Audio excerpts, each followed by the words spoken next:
Good evening, I'm John Batchelor. This is the John Batchelor Show. The attack in Boston. Following the attack in Boston, the investigation underway. What I can impart tonight are pieces of the investigation. We do not have a pattern. We do not have a suspect. There is no claim of responsibility.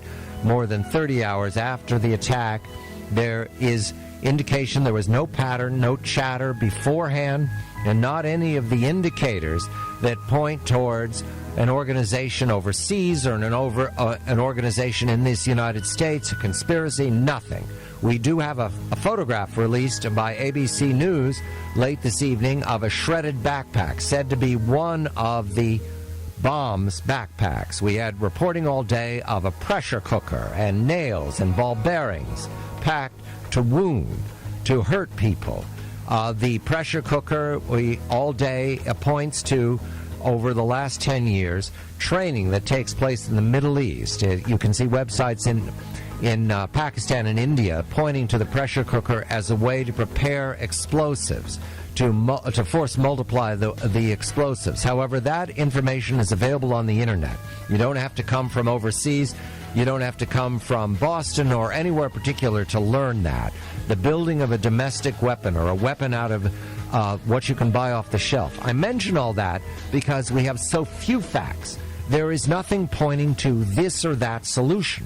I mean to hold you back, and helping me on this, Ed Hayes, my attorney consigliere. Eddie and I went through the 9/11 attack here in New York immediately afterwards. This show came on the air for the first time. It's been on ever since, on 9/12/2001. And what I learned from that reporting is that in the early days after a shock like this, there's a lot of bad information. Example, yesterday, there was a report from the police commissioner, Ed Davis of Boston, on a live press conference within hours of the attack, that there was a third bomb going off at the JFK library. That was false. That was bad news. He was giving out bad information. Last night, the Wall Street Journal moved a report of 5 additional devices found in addition to the 2 exploded ones. Bad information. There was another report late last night that there was 1 additional bomb that was going to be exploded. Bad information. What we have now are the 2 explosions yesterday, a picture of a backpack, and nothing. And that's important. Eddie, a very good evening to you. The nothing, How are you, John? The nothing is important because you have taught me, I have learned with you through your conversations about the police department, that good police work is going to solve this. And no one is helped by guessing or by giving out bad information. Good evening to you, Eddie. Good evening to you. I mean, the only time you have sort of cowboy police work is if they interrupt a crime in progress and some 23-year-old rookie comes out shooting. But generally speaking, something like this, you have, it's very tedious, you have to be very careful. It would have been very significant if there were additional unexploded devices. If that would have been able to tell you whether or not it was a group of people acting together, since if there were 5 devices, it can't very well be one guy placing them there, and how they were made and so forth. In this case, obviously the key is how these devices were made and whether they can come up with any DNA information, anything from the scene. Now, if there's a backpack that they can establish was the container for the bomb, then that backpack may contain DNA or something else that they use to get some idea of who did this. They have this Saudi guy in custody. This poor guy may just be there selling falafel, and the next thing you know, his life was turned upside down. But my guess is there's a lot that they know that they're not telling us. Right. We do have indications of how police work proceeds after an attack like this. You will all recall Faisal Shahzad, a U.S. citizen who was born in Pakistan. In the summer of 2010, he built a bomb, actually a series of bombs, in a van that he parked right up the road from my studio, Times Square. He packed it in a way it was meant to cause as much damage, as much death in Times Square as possible on a Saturday night. It was interrupted. He made mistakes. He left the keys in the car. All right, and he fled. That crime was solved over the next days by careful police work by the NYPD. They worked with clues, they worked with hints, and especially with the car, the vehicle. That was the major evidence. And they caught him at the airport. He was on his way to Dubai. He was fleeing. He was arrested, and now he's sentenced forever for his attempt to kill Americans and everybody else in Times Square. But that is what's going on right now. Not guessing, not conspiracy mongering, not assuming that Al-Qaeda is involved. Very careful police work by Boston and by the FBI. And Eddie, my memory of 9/11 is that there was bad information for weeks after the attack on 9/11. Remember the 30,000 body bags we were told on the second night that they were preparing for massive deaths? I mean, I remember one of the big things was the estimations as to how many people were dead as a result of the attack, and those estimates which were much higher.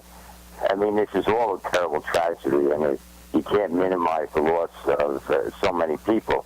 But there were estimates that there were tens of thousands of people dead, and that, of course, turned out to be not true.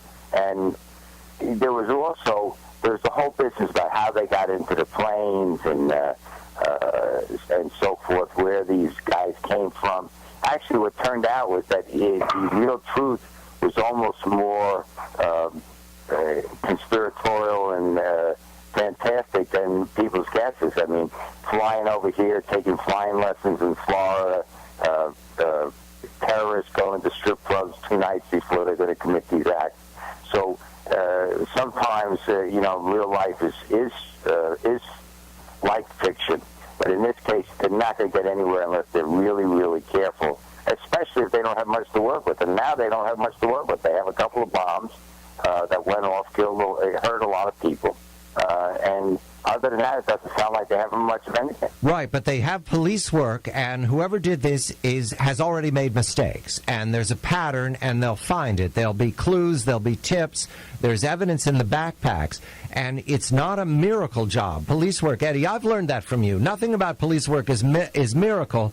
It's hard. It's footwork is what it is. Right. Interviews, sifting through debris. And in this case, they probably have ways of determining phone calls and locations that we don't know about. So there may be additional investigative work that we're not aware of. And sure, I'm sure there's additional investigative work that we're not aware of. And there's probably very sophisticated devices and means that they're using that we don't know about. But this could be obviously...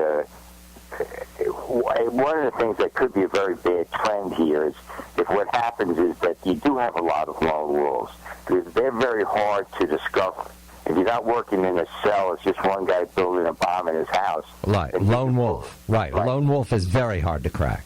And then you can have these kinds of terrorist attacks all over the country. I mean, you can have them at the Super Bowl, you can have them at baseball games, you can have it at big shopping malls, and that, of course, would really change the face of America. But New York remains a very hard target. It is no comfort that the Boston Marathon was attacked.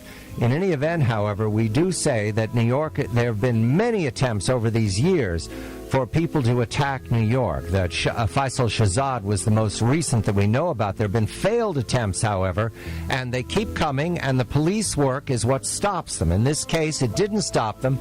It will apprehend, but no clues, no theories right now, just a picture of a backpack, word of a pressure cooker being used inside, and 2 booms. Just that's it. No additional bombs. 2 booms. Bang. 13 seconds later, bang.